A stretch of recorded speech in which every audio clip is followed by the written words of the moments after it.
Hi everybody, it's Cookie Lou in Arizona.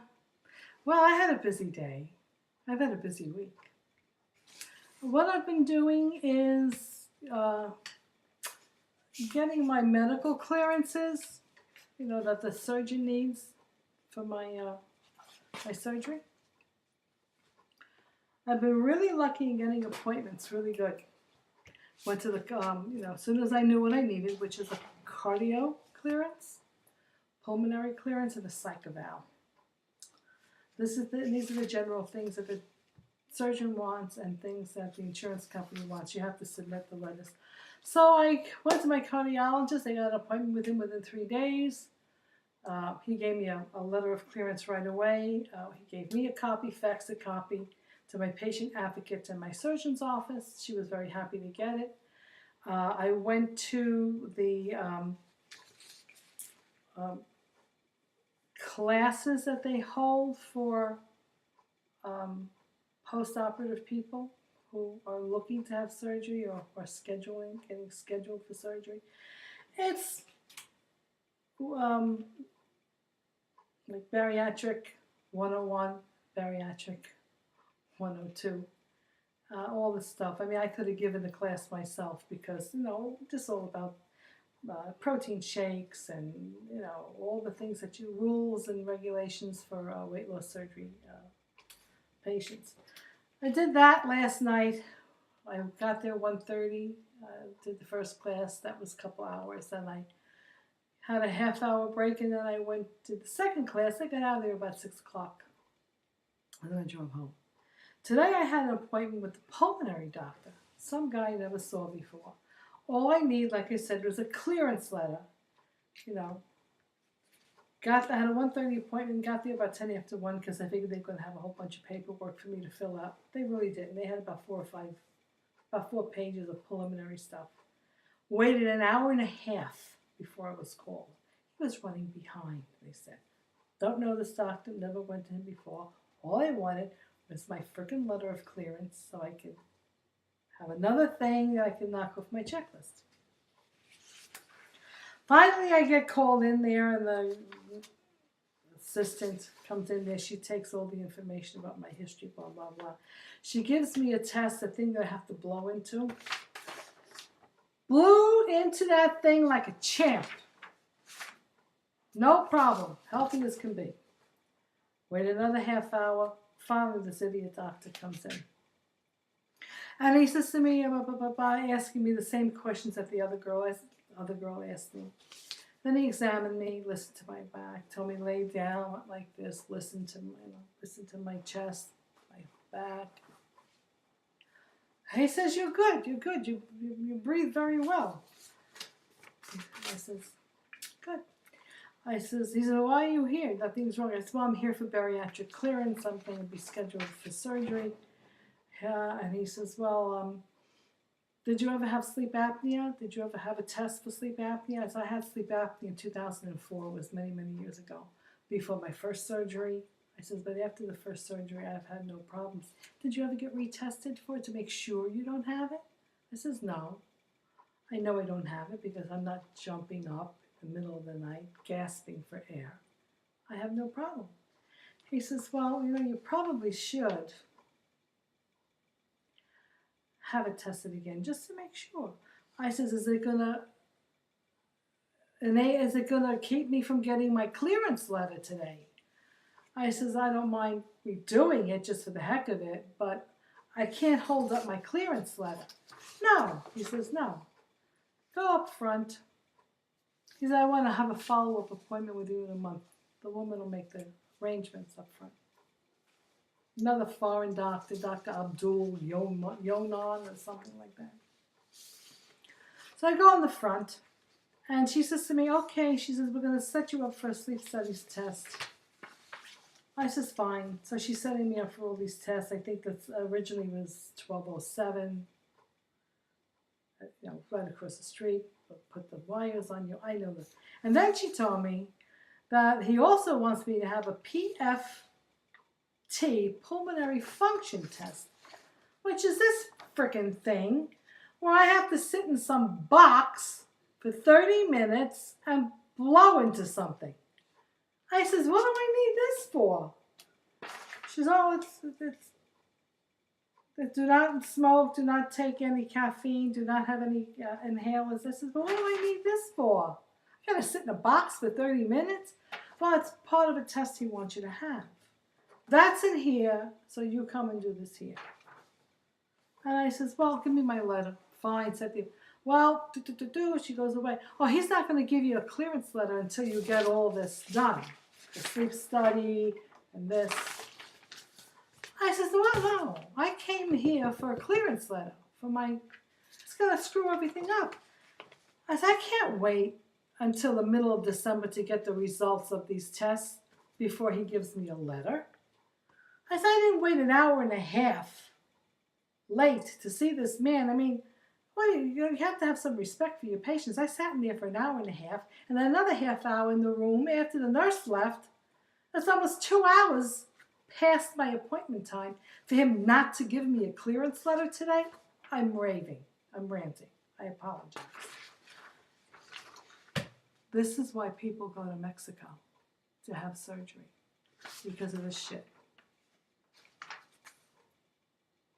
I had a problem with the first surgeon. She made me go through hoops of fire. Had to go to seminar. Had to wait two more months to see her. Then she's not there. Then they take 12 vials of blood out of me the following week. I'm talking to the nurse practitioner, and she's telling me, well, you know, you had a vertical sleeve gastrectomy 5 years ago. That should have worked better for you than it did. I says, yeah, I agree with that, but it didn't. Case closed. I need to have a revision. Well, I don't know. I think maybe if you joined our diet program for a couple of months. No.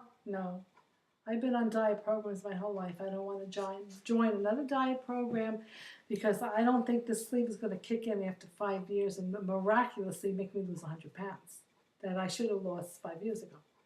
No, thank you.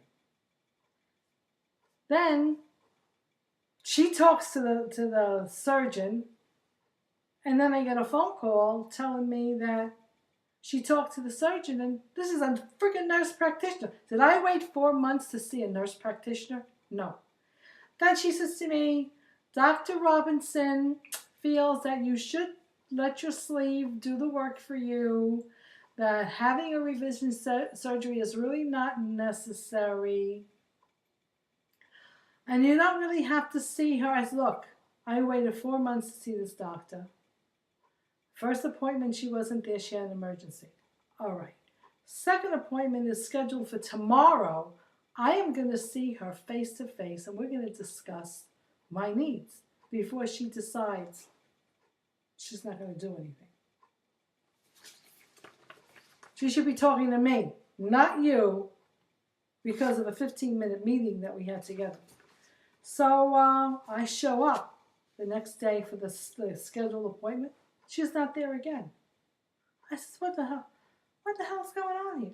I says, you know what? This doctor's not for me. She's not for me. If she's spread out that thin that she can't keep her appointments because she's got all these emergencies, I don't need to see her. So I found this other doctor, Dr. Schuster, at a reputable bariatric center for surgical weight loss management. And I got in to see him. He had a couple of cancellations. As soon as I left that office, when she didn't show up the second time, I went straight to Dr. Schuster's office, which wasn't far.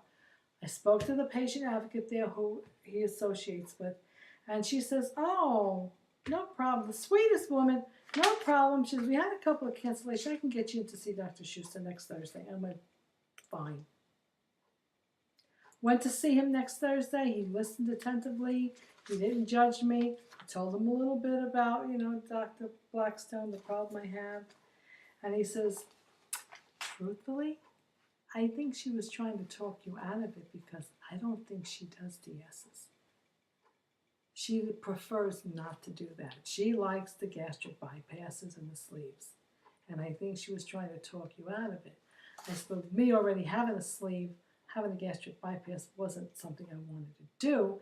So she knew I would have. And the funny thing is that when I was at the damn seminar, I told her briefly that I had the sleeve, it didn't work, blah, blah, blah. She says to me, oh, you know what? You need a DS, a revision to a DS. That'll take care of everything, adequately for you. She brought it up to me. But oddly enough, when she was going through all the list of surgeries, she mentioned everything but the duodenal switch. So I raised my hand. I said, do you do the DSs? You didn't talk about that. Oh yeah, I do DSs. And then she directed her attention to the audience and she started talking about something else. So she already knew my interest obviously was in a DS because I asked her if she did them. And I told her I already had the sleeve. So that's why she probably said, oh, we'll have a consultation about possibly doing a DS for you, Now all of a sudden she's telling me it's not necessary. You got a sleeve. You should have lost well over 100 pounds with the sleeve. Well, I didn't. And the funny thing is, the reason why I chose this doctor is that she interviewed on YouTube, and at the seminar she spoke very much about how people try so hard to lose weight and don't have a successful weight loss because of the various biological, chemical, hormonal things that happen in the body that actually seriously keep us from losing beyond a certain point. She knows it's not your fault. It's a biological, chemical thing that does everything in its power to work against all the efforts you make. It's not your fault. Weight loss surgery helps that, blah, blah, blah, blah. Now all of a sudden, complete turnaround, complete 180, whatever the hell that number is. So I says, that one was a pain in the ass. It wasted 4 months of my time.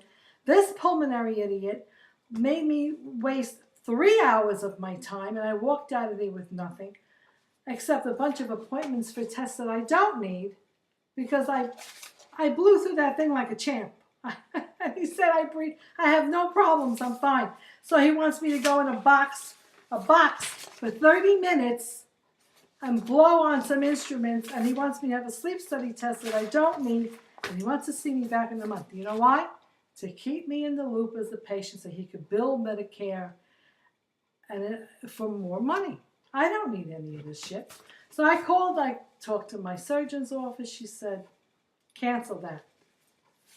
Now, before I went to this doctor, I had made an appointment, went to my cardiologist. He recommended a pulmonary guy. I made an appointment. The earliest I can get in was the 23rd of November. Then I got a list of other doctors from the surgeon's office, just a general list of people. And I called up this guy, and I could get in a week earlier to see him. That's the only reason why I made the appointment, because it was a week earlier. I get all my stuff done even quicker. But something told me, don't change the appointment with the other guy that you have for the 23rd. Go here first on the 16th. Make sure that everything goes smooth. And then when you get your letter, you cancel it. You got a whole week to cancel it. It's a good thing I didn't do it. Because now I'm going to keep this appointment. I'm not going to mention anything about having sleep apnea in 2004. And he's going to find me to be as healthy as this idiot did today. And I'll get my letter. So anyway, that's my rant and rave for today. I hope you all have a good week and that you don't have as much problems with doctors. But keep in mind, if you do have doctors like this that put you through a ringer of unnecessary tests and follow-up visits and all that bullshit that you don't need, think about it and just say, no thank you, and move on. So anyway, all these appointments are canceled. I got on the phone and I canceled everything. And I'm keeping my appointment with the next pulmonary guy for next week.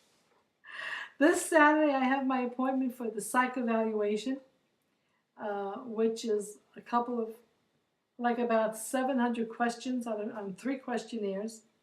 3, 4, 5, about 600 questions.